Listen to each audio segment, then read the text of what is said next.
నమస్తే. ఎన్నో ఆధ్యాత్మిక కార్యక్రమాలు మన ఛానల్‌లో ప్రసారమవుతూ ఉంటాయి. ధర్మానికి రూపంగా నేను భావిస్తూ ఉంటాను. తండ్రిలా భావిస్తూ ఉంటాను. మనందరికీ సుపరిచితులు. ప్రముఖ ఆధ్యాత్మిక అలాగే మీకెటువంటి ధర్మ సందేహాలున్నా, ఇక పూజకి సంబంధించి మనం నిత్యం చేసే పూజలకి సంబంధించిన సందేహాలున్నా ఖచ్చితంగా కామెంట్ బాక్స్‌లో తెలియచేయండి.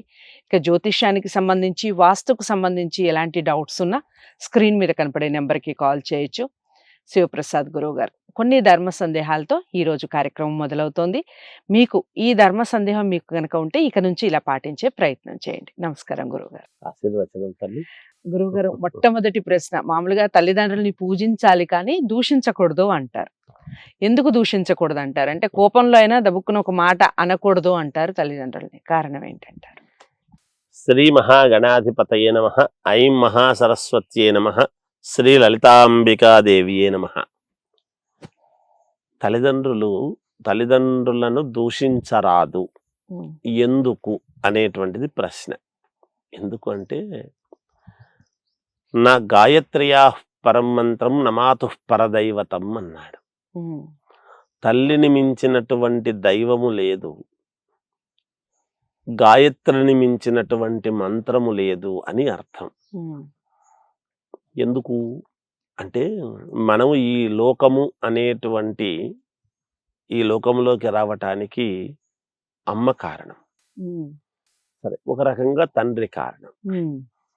మనము ఇవాళ ఎంత గొప్పవాళ్ళమై మనము నిజంగా పాటించాల్సినటువంటివి పాటించి, మనము ఉండాల్సినటువంటి పద్ధతుల్లో ఉంటూ, నలుగురికి ఉపయోగపడుతూ, అధర్మాలు అనేటువంటివి ఏమీ చెయ్యకుండా ధర్మాన్ని మాత్రమే పాటిస్తూ, అందరికీ యోగవంతమైనటువంటివి మన వంతు మనము చేయడము చేయకపోవచ్చు, చేయొచ్చును, అది తర్వాత. కానీ ఇతరులకు ఇబ్బంది కలగకుండా, మేలు చేయకపోయినా పర్వాలేదు, కీడు ఏ ప్రాణికి కీడు చెయ్యకుండా మన జీవన గమనము మనం చేస్తూ ఉన్నాము అంటే అప్పుడు కదా యోగము.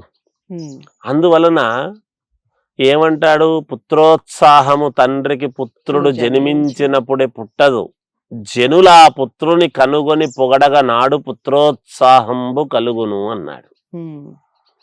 ఏమయ్యా, ఎటువంటి కొడుకును కన్నావయ్యా? దశరథ మహారాజు ఎందుకు గొప్పవాడు, మహోన్నతుడు అంటే, సాక్షాత్ భగవత్ స్వరూపుడైనటువంటి రామచంద్రమూర్తిని కన్నాడు కాబట్టి. అందుకు కదా ఆ వంశం అంతా కూడా రఘువంశము అని కీర్తింపబడుతున్నది అనేది మనం గ్రహించాలి. మనకు చరిత్రలు చెబుతున్నటువంటిది, మనం చదువుకునేది.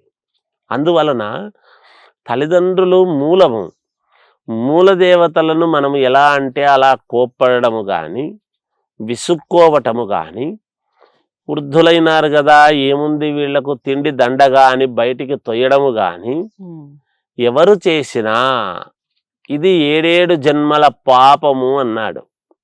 ఈ జన్మలో మనం ఏముంటుంది అంటే, మనం తల్లిదండ్రులను వృద్ధులైనారు ఇంకా వాళ్ళు మనకేముందిలే అని చెప్పేసి పక్కకి ఎప్పుడైతే తోస్తున్నామో, నాకు సౌకర్యం లేదండి, చూడడానికి అవకాశం లేదండి అని ఏవేవో మనం చెబుతాం కారణాలు.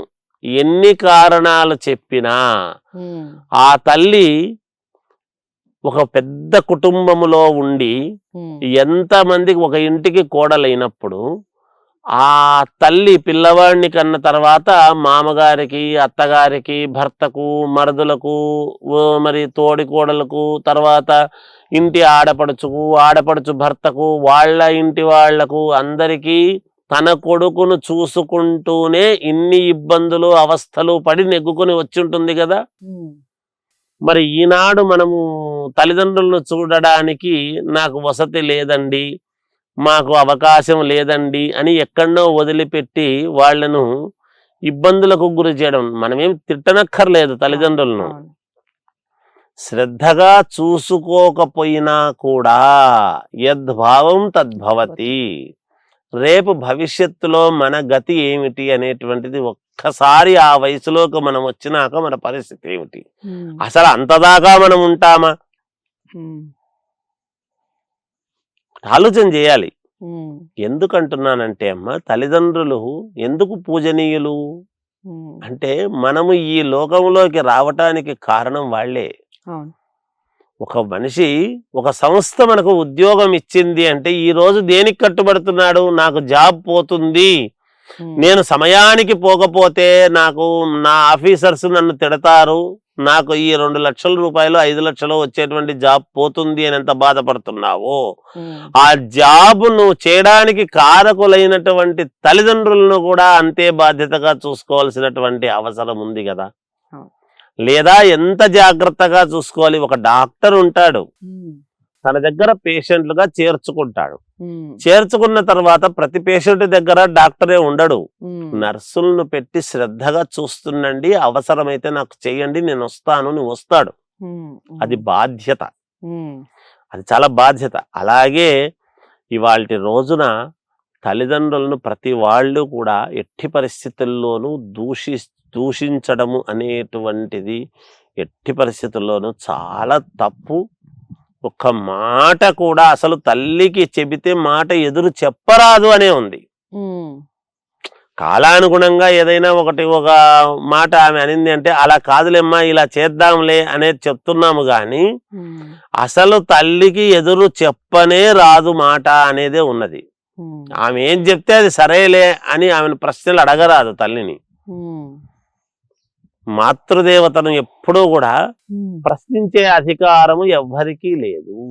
ఉమ్, తండ్రిని అడగవచ్చు, ఎందుకు నాన్న ఏమిటి అని అడిగితే ఆయన గురువు కదా, మొదటి గురువు కాబట్టి మనకు చెబుతాడు. ప్రశ్నలు అడగందే తండ్రి చెప్పలేడు కదా. అవును. మన అడగవచ్చును, ఆయన చెప్పవచ్చును. ఉమ్, కానీ తల్లిని మాత్రము ఎట్టి పరిస్థితుల్లోనూ ప్రశ్నించే అధికారము ఎవ్వరికీ లేదుగాక లేదు ఉమ్. అనేటువంటిది ఇక్కడ సుస్పష్టము, శాస్త్ర ప్రామాణికమైన విషయం తల్లి. చాలా చక్కగా వివరించారు. తల్లిదండ్రులని దూషించకూడదు, వీలైతే ప్రేమించండి, లేదా మౌనం వహించినా ఒక రకంగా మంచిదే. కానీ చాలా మంది ఈ మధ్య కాలంలో మనం అనాథ శరణాలయాలు కానీ వృద్ధాశ్రమాలు కానీ రావడానికి కారణం ఇదే. వృద్ధాశ్రమాల్లో తల్లిదండ్రులు నిత్యం మీరు ఎవరిని కనుక్కున్నా వృద్ధాశ్రమాల్లో వెళ్ళి వాళ్ళు సంతోషంగా ఉన్నారు అంటే పైకి మాత్రమే చెప్తారు. నిజంగా మనసులో అంత సంతోషం ఉండదు పిల్లలకి దూరంగా ఉన్న వాళ్ళు ఎవరైనా కూడా. ఈ వీడియో చూసిన ప్రతి ఒక్కళ్ళు కూడా తల్లిదండ్రులు ఈ విధంగా ప్రేమించాలి అనేది తెలుసుకుంటారని అనుకుంటున్నాను. వీడియోని లైక్ చేసి షేర్ చేయండి, ఛానల్ని సబ్స్క్రైబ్ చేసుకోండి. మరో మంచి ప్రశ్నతో మళ్ళీ మీ ముందుకు వస్తాను. నమస్తే.